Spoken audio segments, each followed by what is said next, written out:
Hi, and welcome to episode 1 of the Unpacking Weight Science podcast called Stuck in a Weight-Centric Operating System. I'm your host, Fiona Willer, weight-neutral professional development dietitian, academic, and size acceptance advocate. The learning outcomes for episode 1 are 1.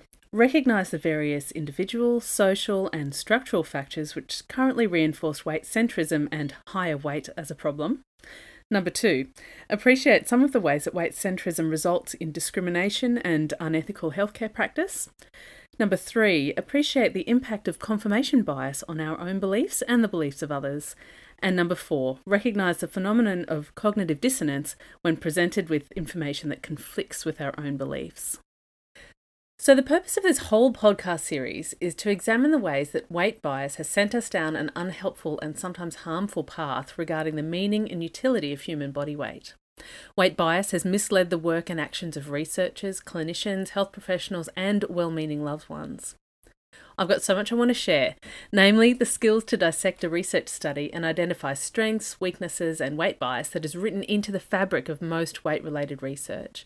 The skills to identify in yourself whether you're competent at using a weight-neutral approach with your clients, patients, population of interest, or research participants.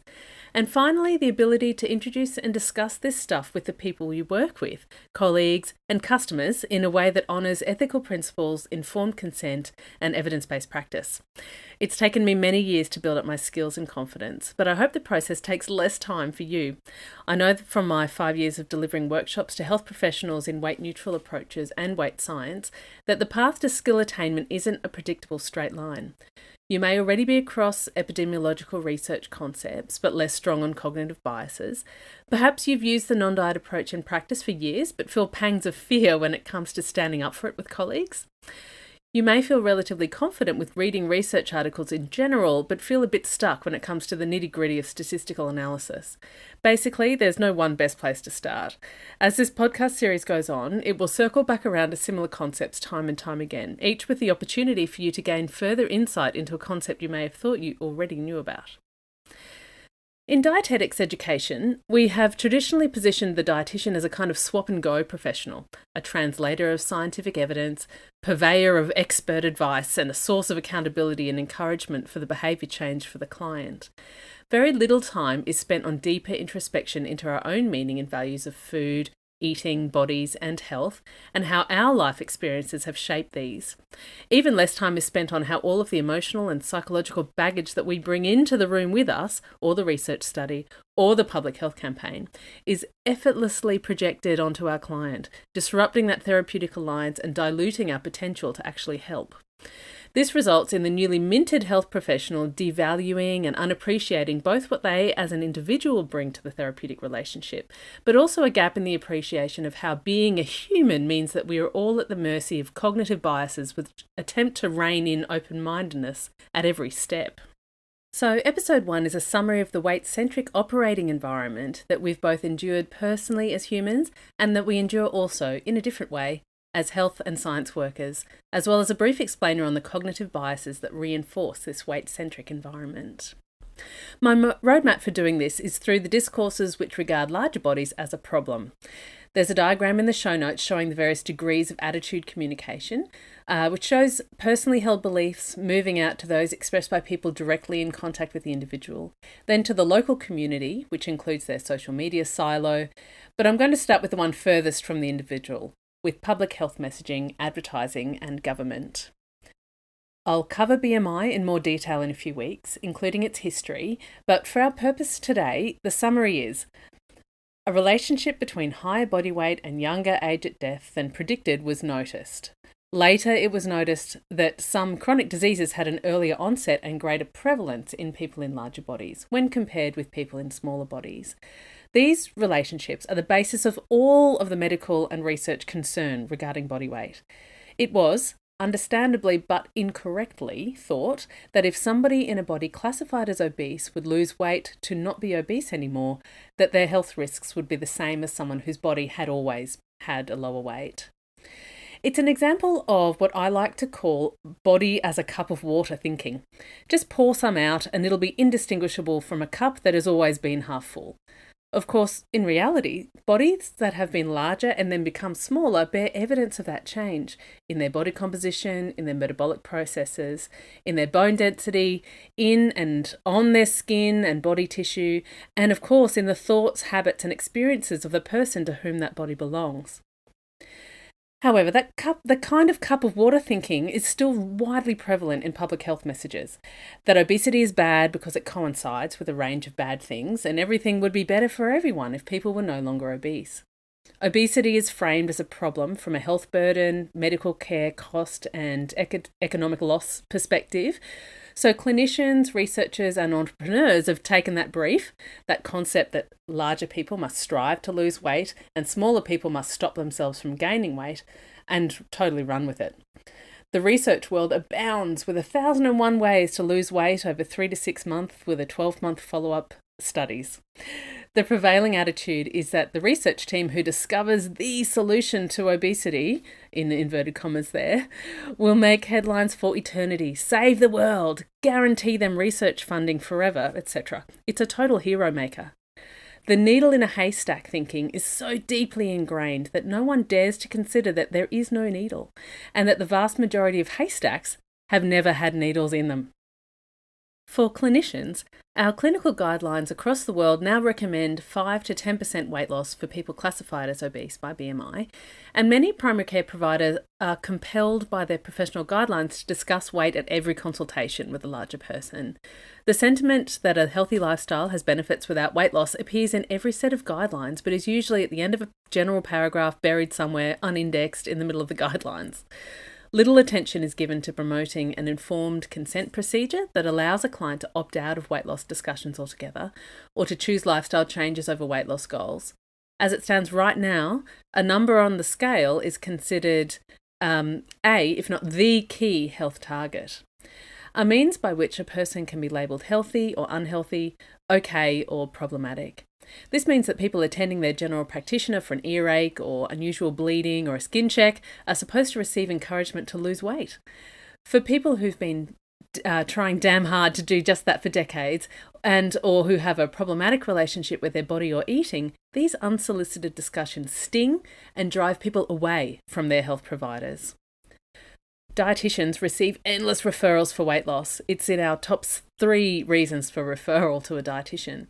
And the power differential between doctors and allied health professionals makes it really difficult for dietitians to question the reason for referral, even when the larger client in front of them passes their lifestyle assessment with flying colours, and the strategies that would need to be used to induce weight loss in that person would be likely to negatively impact on that excellent lifestyle. For the most part, the theory of weight loss is taught during training, unchanged for decades, while the failure of the theory to result in expected real-world outcomes is dismissed as non-compliance, that the people trying to lose weight just weren't trying hard enough or for not long enough and or were lying to themselves or lying to the clinician, which comes across as a particularly nasty form of medical gaslighting. News media reports both what science and public health is telling them, as well as what they think is newsworthy, which is really a reflection on public sentiment. Larger bodies are universally depicted only in conjunction with negative news stories and are depicted in a way that reflects the negative stereotype, so without faces, sloppily dressed and engaged in low-energy behaviours, or eating negative meaning-laden foods. Capitalistic systems are happy to make a buck from anything, and selling solutions to perceived problems is a surefire winner. Commercial organisations that sell weight loss services and products use sciencey rhetoric to justify the pursuit of weight loss, then swap in their usually undertested weight loss gimmick, plastered with pictures of people who have never used their product but whose appearance is meant to represent its effectiveness. The weight loss industry wants you to believe that you can lose weight and keep it off with their and only their special program. The high failure rate of other diets usually feature in their marketing, but never happen with their program, of course. If they were compelled to show before and after photos which reflect a typical user of the service or product over 2 to 5 years, it would be patently obvious how underhand virtually all weight loss product marketing strategy is. Even bariatric surgeons are pleased to provide a service where more lasting than most weight loss is exchanged for the amputation or replumbing of a perfectly functioning digestive tract. Moving closer to the individual now, Family, friends, and colleagues often position weight as an important determinant of finding and maintaining a romantic relationship, of being able to be an effective worker, of being able to be an effective parent, of being an important signal to you as a person that you have your act together. If this hasn't affected you personally, I'd like you to think about how you would feel if you were told you weren't deserving of a meaningful relationship, of having a baby, of accessing a joint replacement operation that would remedy the incredible pain you live with every day, of seeking a fulfilling career, of earning as much as thinner colleagues for the same performance, of visiting a medical provider for a condition unrelated to weight and receiving treatment for that condition without a lecture about your weight, of interacting in social gatherings and on social media without receiving appearance-based insults, emboldened by sciencey justifications which render the way you actually live your life irrelevant to their narrative, which self-evidently engenders disbelief and has no room for understanding the physical and psychological harms that come with pursuing weight loss. If you go through your life or with the assumption that being a lower weight is better, and so then weight loss for people with larger bodies is always good, then you'll read everything written about weight seamlessly through that lens, which is strongly tinted with confirmation bias. So confirmation bias is the inbuilt tendency that humans have to see the things that they expect. For example, women who are desperate to get pregnant tend to report seeing unusual numbers of pregnant women out in public. Weight bias and judgments about the shape of somebody's body and what it says about the way that they must eat means that people with larger bodies eating in public are scrutinised regardless of what they're eating. Eating a salad, nice try sucker, we know what you usually eat. Eating a burger, well, that's just typical. Their negative judgments are reinforced either way. The eating habits of smaller people tend to go unnoticed, except for reflecting fears about getting fat by eating in a certain way. So our conditioned assumptions about body weight and human behaviour lead us to be able to read weight-centric narratives seamlessly and make us tend to reject narratives or information that contradicts what we believe to be true. Contradictory information is dismissed, rationalised, as in the case of observing that larger person eating. All roads lead to the same negative narrative, or denied to avoid having to consider the information that's in conflict to your beliefs. If you disrupt your comfortable confirmation bias bubble enough, the result is that you'll feel yucky or angry or attacked. And that phenomenon is called cognitive dissonance. And the mind will involuntarily go to great lengths to avoid it, to avoid that yucky feeling. We're also more likely to clearly remember things which confirm our beliefs about something. That's called selective recall. Essentially, the brain likes to store information a bit like a list of all the reasons that prove I'm right. You've got to note that even weight-neutral advocates' brains work in the same way. So open-mindedness to appraising stuff from weight-centric and weight-neutral perspectives is really important, not only to anticipate what your clients or colleagues might say, who may still be working in a weight-centric way, but also to ensure that your perspectives are still informed in a balanced way. If you feel uncomfortable about some of the concepts discussed in Unpacking Weight Science, I'd like to invite you to examine your thoughts and feelings before dismissing the concept. Dismissal of an idea because cognitive dissonance feels yucky is an unconscious reaction. To truly examine it, you need to go back and give it a do-over. It's a rich opportunity for reflection and growth. In my experience, the stronger the negative emotional reaction someone has to weight-neutral concepts and unpacking of weight science, the more values-based their work is, and the more internalised weight stigma and or fat phobia they might hold. Remembering that a belief is a bit like a fact, while an emotion is a reaction to something, an embodied feeling, it is essentially these strong emotions that are pinning their weight-centric beliefs to the wall. For an academic with skin in the obesity research game, you might first feel horrified, amused, angry. I've seen all of these reactions. Clinicians can feel all of these things, as well as an existential angst when they realise that letting go of weight centrism means that a large chunk of their professional work or professional identity may disappear. For someone who's had a lived experience of years of trying to reduce their weight, being harassed by loved ones and medical professionals to do so, having repeated weight regains, perhaps usage of weight loss medications or even surgery, considering the world from a weight neutral perspective could be scary as hell or even utterly inconceivable.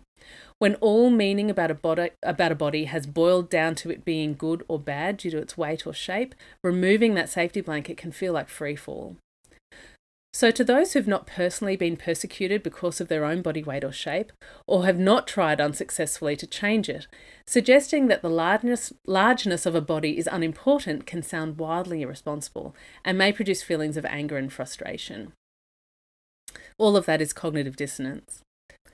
All of those emotional responses are valid and understandable given our weight-centric operating environment. But it is the underlying assumptions that these values are based on that is incorrect. Evaluate the facts and reform your beliefs, and not only does that yucky cognitive dissonance go away, but you're now armed with the tools to help others find relief from weight-based suffering, just not in the way that you might have originally thought. Unfortunately, we know that once people think they know something about something, it's harder to replace that knowledge with contradictory knowledge than it was for the original knowledge to stick in the first place. And unfortunately, everyone has some stored beliefs about food, eating, body shape, and health. Using weight-neutral attitudes about other beliefs, such as that it's wrong to bully someone about their appearance, such as repeated physical activity leads to physical fitness, can bridge the gap and pick at the corners of weight-centrism, opening the possibility for perspective change. I'll be covering that later on in the series. The thriving community of weight-neutral practitioners, advocates and people is a testament to the fact that it is possible with a bit of work to make that paradigm shift and make it in a determined way that is sticky.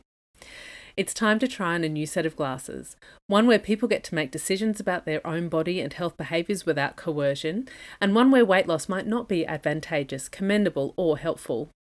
Okay, so to wrap up, today I've covered some of the individual, social and systemic ways that enable and reinforce a weight-centric operating environment for health and research professionals, as well as regular people. I've presented the way that our inbuilt cognitive processes of confirmation bias and cognitive dissonance can keep us stuck in our old ways of thinking, and I've introduced the concepts of weight discrimination, ethical practice, and informed consent. Next time, the episode is called Demystifying Definitions, Demyth-defying Assumptions, and that includes the definition of dieting, weight neutral, etc., all the words, the key assumptions that allow weight-centric environment to continue unfettered, and when the Dunning-Kruger effect meets metabolic myths. So why non-experts confidently dishing out food, eating and body advice is a uniquely intractable problem. My podcast promotion for this time goes to Fiona Sutherland, who has the Mindful Dietitian podcast, which is an interview series where she interviews prominent weight-neutral dietitians. It's fantastic. Get into it if you can. The website is www.themindfuldietitian.com.au. The supporting materials, which include the show notes, research links and self-test quiz, are available up front for current subscribers, only $5 a month, which is a total bargain, or can be purchased in a bundle if you're catching up later. You can see the Unpacking Weight Science website for details. If you'd like to join the discussion about this podcast or these concepts, then become a subscriber and get stuck in on those discussion boards. So, in your further reading for this podcast, I've got 3 papers. There's a paper on confirmation bias, which basically goes through the underlying principles. It is a paper from a few years ago now, but it's a nice summary. Then there's a paper about cognitive dissonance, and specifically cognitive dissonance around reducing obesity stigma, the effectiveness of cognitive dissonance and social consensus interventions. So it's a nice look at obesity stigma, a bit of a summary there, because that is what I'll be talking about repeatedly over the whole breadth of the podcast. Plus looking at some strategies that can reduce that stigma using that concept of cognitive dissonance. And then finally, there's a paper around weight centrism from a broad perspective. So weight centrism and its impacts. And it is a really good paper to summarise all the things and to sort of get a bit more perspective around things. So spend some time reading those papers. If you don't have time to read all of them, at least read the one on weight centrism as a summary of the concepts in the podcast, and also the broad concepts around size acceptance and social justice. So thanks for listening. Have a great day.